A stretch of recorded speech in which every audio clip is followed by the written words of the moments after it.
కేటీఆర్ గారు చూపించినటువంటి నీల్సన్ ఏదైతే సర్వే ఉన్నదో అది ఒక repeated organization. Nielsen economic survey చేస్తుంది, చాలా మంది తెలియకపోవచ్చు. నీల్సన్ ఎకనామిక్ సర్వే చేస్తే వాళ్ళు డబ్బులు ఇచ్చి చేయించుకుంటుంటారు. వాళ్ళు ఏమన్నారు, 700 కోట్లు డైరెక్ట్ బెనిఫిట్ జరిగిందని. ఎట్లా జరిగింది బాయ్ సాబ్, ఎట్లా జరిగిందో చెప్పని మీరు అడగాలి. డైరెక్ట్ ప్రభుత్వానికి బెనిఫిట్ అయిందా? మొత్తం హైదరాబాద్ ఎకానమీకి చెప్తాం. ఇప్పుడు ఫార్ములా ఈలో డైరెక్ట్ బెనిఫిట్స్ చెప్తున్నాను నీకు. ఫార్ములా ఈలో దాదాపు 11 టీమ్స్ ఉంటాయి. ఒక్కొక్క టీంకి గాను 150 మంది వస్తారు. ఓకే, 11 టీమ్స్ 1500 మంది ఒఫీషియల్ గా వాళ్ళ టీమ్స్ నుంచి వస్తున్నారు. ఫార్ములా ఈ రిప్రజెంటేటివ్స్ ఒక 500 మంది వస్తారు, ఒఫీషియల్స్, వాళ్ళ రిప్రజెంటేటివ్స్ వాళ్ళు. అదే కాకుండా తెలుసా అన్న టీమ్స్ ఎవరెవరు ఫార్ములా ఈలా? ఒక BMW, ఒక జాగ్వార్, ఒక మర్సిడీస్ బెంజ్, ఒక నిసాన్, వాళ్ళ రిప్రజెంటేటివ్స్ ఇంటర్నేషనల్ బ్రాండ్స్ అన్ని ఒఫీషియల్ రిప్రజెంటేటివ్ స్టేట్స్కి వస్తారన్న. వాళ్ళు రొటీనే వస్తారా?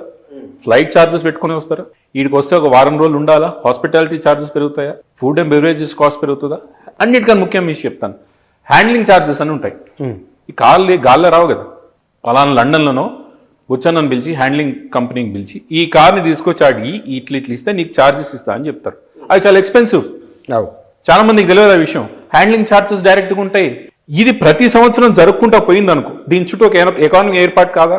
దీని చూడనికి 10 మందో 20 మందో లేదు, ప్రతి సంవత్సరం అక్కడ ఒకటి జరుగుతుందని చెప్పి చూడనికి వస్తుంది కదా బుచ్చన్న. ఇంటర్నేషనల్ రిప్రజెంటేటివ్స్ హైదరాబాద్కి వస్తున్నప్పుడు ఎంతో అంత హైదరాబాద్ రెప్యుటేషన్ పెరుగుతుందా లేదా? ఎకానమీ మనకు చాలా విచిత్రమైన ఒలింపిక్ ఎకానమీ, స్పోర్ట్స్ ఎకానమీ అని బుక్ ఉంటుంది, అని చదువుకోవాలి చాలా మంది.